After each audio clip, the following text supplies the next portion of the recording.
Alors Michel Durose, vous faites partie du Centre généalogique du Finistère et à vos côtés, le Bernard Tréguer, le directeur du réseau social Biscribe. Alors ce week-end à Plourin, Ploudalmézeau, se déroulaient les journées généalogiques du Finistère. Michel Durose, vous étiez sur place, on imagine. Bien sûr. La généalogie, le thème de ces rencontres, à Plourin, Ploudalmézeau ce week-end, c'était les manoirs. La généalogie, ce n'est donc pas que pour les humains. Non. La généalogie met à plein de choses. C'est pas seulement une succession de dates. On met un peu de vie tout autour de ça, et donc l'habitat de nos ancêtres. C'était retrouver l'histoire de ces manoirs. Voilà. C'était l'idée.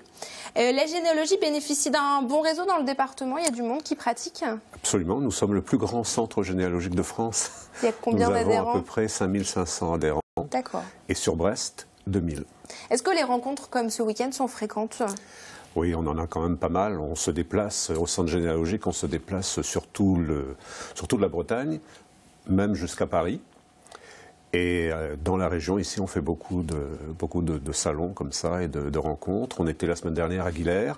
Ce week-end, on était donc au centre Sibéria de Plourin. Et voilà, on se Si on veut vous comme rencontrer, ça. Il suffit de regarder les dates où on peut vous trouver, en fait. Absolument. Et puis venir rue Tissot à Brest, tous les jeudis et tous les samedis, on y est. Alors j'imagine que vous-même, vous êtes généalogiste. Bien sûr. Vous avez fait votre arbre généalogique? Oui. Vous êtes remonté jusqu'où? Faites-nous rêver. C'est la question qu'on pose toujours. Forcément. C'est pas forcément ce qui est le plus important, mais bon. On remonte, alors je vais parler de manière plus générale, on remonte facilement jusqu'à la création de l'état civil, c'est-à-dire l'ordonnance de Villers-Cotterêts sous François Ier. Remontez un peu plus loin, si vous avez des ancêtres nobles, il y a des documents, il y a ce qu'on appelle des montres, c'est-à-dire des revues militaires, en gros, ou bien des réformations, donc des regroupements qui ont permis donc aux gens de se retrouver et à nous d'avoir des documents. Alors qu'est-ce qui est important justement? Vous disiez que c'est pas ça le plus important, mais qu'est-ce qui est important quand on fait son arbre? Je crois que le plus important, en général on commence par les dates, effectivement, la naissance, le mariage, le décès, mais le plus important c'est de voir comment vivaient nos ancêtres. Quel était leur habitat, quels étaient les métiers qu'ils pratiquaient, qui ne sont pas forcément les métiers d'aujourd'hui, quels outils ils utilisaient, est-ce qu'ils se déplaçaient? On a tendance à dire que nos ancêtres ne bougeaient pas beaucoup. Et là, on découvre qu'ils... En fait, ils bougeaient quand même un petit peu, peut-être pas aussi loin qu'aujourd'hui, mais dans un canton, voire les 2-3 cantons autour, ils bougeaient.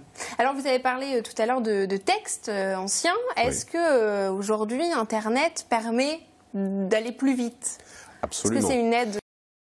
C'est à double tranchant, ça permet d'aller plus vite et parfois ça permet d'aller trop vite. Ah, il y a des pièges à éviter? Absolument. Alors, la généalogie demande à être vérifiée. Chaque acte, chaque date demande à être vérifiée par l'acte authentique qui correspond. Tant que vous n'avez pas, par exemple pour une naissance, tant que vous n'avez pas l'acte de la naissance, ça ne vaut rien quand même. Donc il faut vérifier tout ça. Il faut toujours tout vérifier. Alors avec Internet, on peut remonter très très vite quelquefois, et beaucoup de gens ne prennent pas le temps de vérifier. C'est pour ça que c'est dangereux. Et tomber sur les mauvais ancêtres. Oui, je vous donne un petit exemple rapidement. Si vous avez un couple, Marie Carvela et Jean Le Gall à Plougastel, attention, parce que vous pouvez partir sur une fausse piste très vite. Voilà. Sur Internet, justement, il y a un nouveau réseau social qui vient de s'installer depuis décembre 2015. C'est Biscribe. Bernard Tréguer, vous êtes le directeur, et avant d'en parler, on va regarder une petite vidéo explicative. Roger a 76 ans. Il regarde une émission sur l'Égypte dont les scribes ont immortalisé l'histoire. Il se demande comment faire pour laisser à son tour une trace de son passage sur Terre. Sylvie, 49 ans, vient de perdre sa maman. Elle aimerait écrire sa biographie et partager les souvenirs de sa vie avec tous ceux qui l'ont connue. Sébastien, 14 ans, est curieux. Il aimerait connaître l'histoire de ses ancêtres. Mais comment faire? Biscribe, premier réseau social dédié à la mémoire des individus, répond à leurs attentes.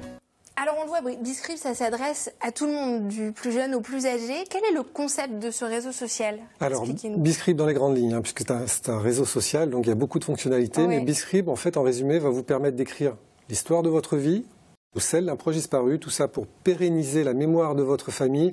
Et nous, ce qui nous semble important, et là on se rejoint un petit peu au niveau de la généalogie, c'est transmettre aux générations futures.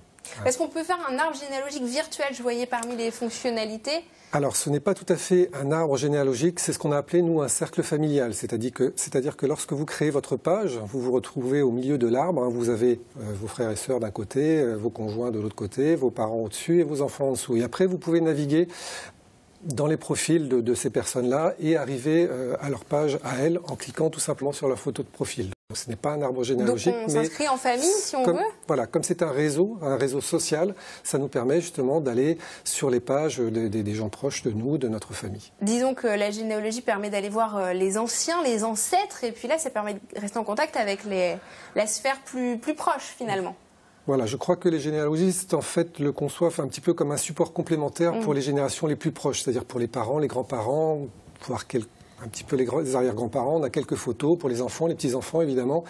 Mais après, bon, on n'a plus de photos, donc c'est un petit peu moins intéressant. Qu'est-ce que vous en pensez, Monsieur Durose, généalogiste? C'est une façon moderne de présenter un arbre. C'est une façon plus ludique qu'un simple arbre avec... donc toutes les branches, hein. Donc ça peut être très intéressant. Un bon support intéressant pour s'y mettre en tout cas, pour démarrer. Oui. Pour démarrer. Pas pour démarrer une généalogie, mais pour la diffuser autour de soi. Monsieur Tréguer, il y a aussi des paramètres dits post-mortem. Expliquez-nous rapidement. C'est vrai qu'au niveau, au niveau des fonctionnalités, déjà BizScript c'est quand même pour écrire l'histoire de la vie. Mais à côté de ça, effectivement, comme on a tous quelque chose en commun, hein, c'est qu'un jour ou l'autre on viendra à partir, on a rajouté des fonctionnalités qui étaient un petit peu des demandes un petit peu de nos premiers inscrits, parce qu'on a été en version bêta dans un premier temps. Maintenant on est en... Il y a 500 utilisateurs déjà, je crois. Voilà, non, on est passé à plus de 800 là, parce que on commence à se faire connaître, on commence la communication. Et c'est vrai que ça prend bien, on est content.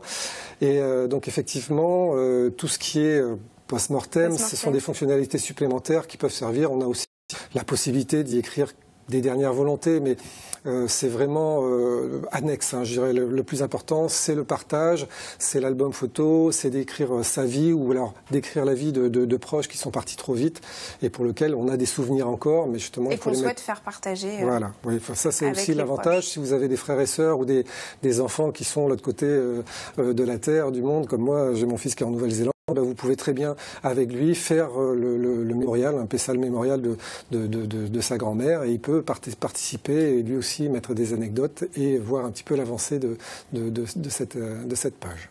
Eh bien, merci à tous les deux d'être venus nous parler de ce sujet. Vous retrouvez évidemment toutes les informations et tous les sites référents à nos invités sur notre site internet www.tbo.bz.